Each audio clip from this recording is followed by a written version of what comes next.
सावन के महीने में शुक्ल पक्ष की भी अष्टमी पड़ेगी और कृष्ण पक्ष की भी अष्टमी पड़ेगी। बोलो पड़ेगी कि नहीं पड़ेगी? दोनों पक्ष में अष्टमी पड़ती है। सावन के महीने की जो अष्टमी होती है, शिव महापुराण की कथा में और देवी भागवत में वर्णन मिलता है। देवी भागवत में और शिव पुराण में वर्णन मिलता है, अष्ट सिद्धि नवनिधि 64 योगिनी सारी विद्या नव देवी सब सावन के महीने की अष्टमी तिथि के दिन महादेव से मिलन करने आती हैं। भगवान देवाधिदेव महादेव 11 रुद्र के रूप में, 12 ज्योतिर्लिंग के रूप में, सहस्त्र नामावली के रूप में शिव उनसे मिलते हैं। वो समय होता है प्रदोष का समय, शाम का समय। जब सावन के महीने की अष्टमी तिथि पड़े, चाहे वो उजाले की पड़े चाहे अंधेरे की पड़े, अष्टमी तिथि पड़े, शाम के समय 2 दीपक, एक लंबी बत्ती का एक गोल बत्ती का, शिव के मंदिर में अपनी कामना कर कर, जो बच्चों को अच्छी नौकरी चाहिए या कोई बीमारी का हल चाहिए या धन की कमी है या कोई समस्या है, एक लंबी बत्ती किसके लिए है? जम के बोलो, देवी के लिए। गोल बत्ती किसके लिए है? देव के। 2 बत्ती घी की, गोल बत्ती को जलाओ पहले, फिर लंबी बत्ती का जो दिया हो उसकी बत्ती का मुख गोल बत्ती की ओर हो, वो बत्ती अपनी ओर नहीं हो। समझ में आ रहा है ना सबको? ये जो बत्ती का मुख है, देखो ये दिया, ये लंबी बत्ती, ये गोल बत्ती, तो ये जो गोल बत्ती है आपने यहाँ जलाई और ये लंबी बत्ती जो है ना, इसका मुख गोल बत्ती की ओर। 64 योगिनियां, अष्ट सिद्धि, नवनिधि, नव देवियां, सारी विद्या। शिव जी की जो गोल बत्ती है, शंकर क्या है? ज्योतिर्लिंग, ज्योतिर्स्वरूप। माँ दुर्गा क्या है? ज्योति स्वरूपा। क्या कहते हैं? ज्वाला महारानी की।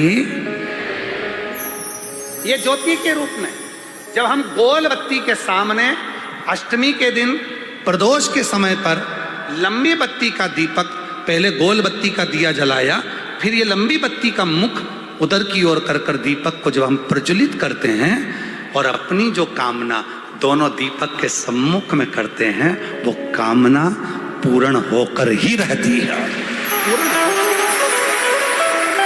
दो बत्ती पर करना क्या है? दोनों अष्टमी है। सावन के महीने में जो उजाले पक्ष की अष्टमी आएगी उस पर भी करना है, और जो अंधेरे पक्ष की आएगी उस पर भी करना है। किसी भी अष्टमी तिथि को 12 महीने में शुक्ल पक्ष कृष्ण पक्ष की अष्टमी तिथि पड़ती है। यदि किसी भी अष्टमी तिथि को अगर किसी ने नियम बनाया 5 अष्टमी का, 8 अष्टमी का, 7 अष्टमी का, एक कनेर का पुष्प शिवजी के शिवलिंग को समर्पित करना, अशोक सुंदरी के स्पर्श करना, और जो जलाधारी होती है, जैसे ये शिवलिंग है, ये जलाधारी है, तो पहले शिवलिंग पर स्पर्श, फिर अशोक सुंदरी का स्पर्श, फिर जलाधारी पर कनेर का पुष्प शिव जी की ओर मुख कर कर, अर्थात जैसे मानो ये कनेर का पुष्प है, तो ऐसा शिवलिंग का स्पर्श करते हुए जलाधारी पर जो समर्पित करता है, भगवान शंकर उसके मन की कामना को पूर्ण जरूर करते हैं। एक कनेर का ना होगा कि शिव जी को एक पुष्प बड़ा प्रिय है, इसको शंख पुष्पी पुष्प कहते हैं, जिसको अपराजिता का पुष्प भी कहते हैं। 3 तिथियां ऐसी हैं, चतुर्दशी अमावस्या की भी और चतुर्दशी पूर्णिमा की, अष्टमी नवमी अमावस्या की भी और अष्टमी नवमी पूर्णिमा की। ये वो तिथियां हैं जिन तिथियों में मां नील सरस्वती का स्तोत्र का पाठ कर कर एक शंख पुष्पी पुष्प, एक अपराजिता का पुष्प जलाधारी पर रखकर 7 बार अगर जल का पात्र से जल चढ़ाया जाए और उसी जल को कटोरी में झेल लिया जाए, उस जल को 3 दिन तक लगातार यदि सुबह दोपहर शाम रोज उस बच्चे को देना चालू करी है, उसके हाथ पैर भी काम करना प्रारंभ करेंगे, उसकी बुद्धि भी काम करना प्रारंभ करेगी। जो वो पलंग पर पड़े पड़े राल टपकाता रहता है, उसको लोग कहते हैं कि 18 साल का हो गया और दिमाग केवल 10 साल का है, 5 साल का है। उसमें धीरे धीरे बुद्धि प्रबल होना प्रारंभ हो जाएगी और वो भी एक दिन कार्य करना प्रारंभ। श्रावण के महीने में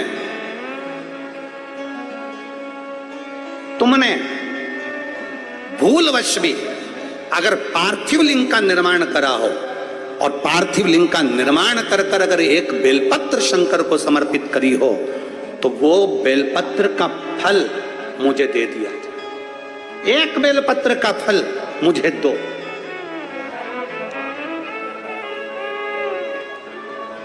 एक बेलपत्र का, हाँ, केवल एक बेलपत्र का फल मुझे दे दीजिए, केवल एक बेलपत्र का फल मुझे प्रदान कर दीजिए, केवल एक बेलपत्र का फल मुझे दे दीजिए।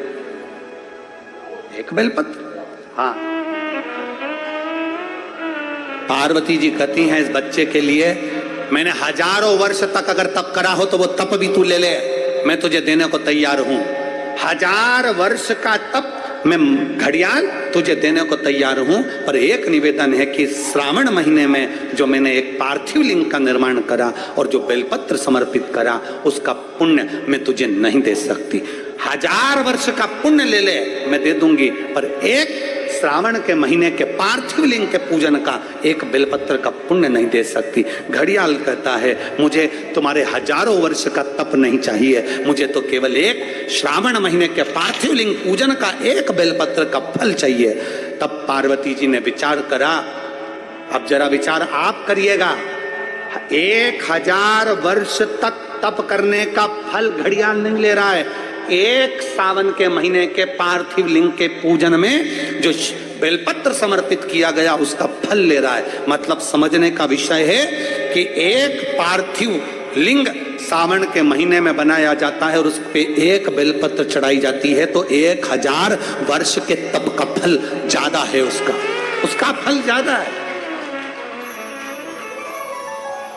1000 वर्ष से ज्यादा तप के फल से बड़ा फल है पार्थिव शिवलिंग का निर्माण श्रावण महीने में कर कर एक बेलपत्र समर्पित कर। एक बेलपत्र करिए आप लोगों ने, किस किसने पूजन करी, जरा हाथ उठाओ। सभी ने करा है, रखो रखो वापिस। अब जरा विचार करिए कि हजारों वर्ष के पूजन के फल के बराबर एक पार्थिव लिंग के निर्माण को और एक बेलपत्र समर्पित करने का फल प्राप्त हो जाए। एक बेलपत्र में वो बल हो जाता है पार्थिव लिंग पूजन के श्रावण महीने के। हमसे लोग कहते हैं क्या पड़ी तुमको सावन महीने में शिवलिंग का निर्माण करवाना, पूजन करवाना, ऑनलाइन करवाना, क्यों? हम कहते हैं भूलवश भी अगर कोई अपने घर में सावन के महीने में पार्थिव लिंग का निर्माण कर लेता है, पूजन कर लेता, भूलवश भी, और एक बेलपत्र समर्पित कर देता है, उसको हजारों वर्ष का पुण्य फल तप का तो वैसे ही प्राप्त होगा।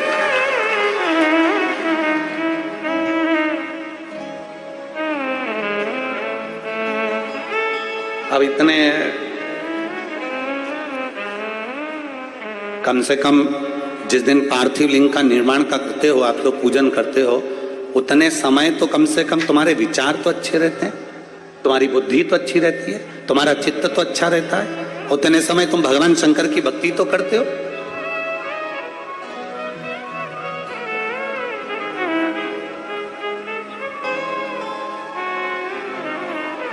तुम्हारे पास में उस समय पर भक्ति तो अविरल रहती है।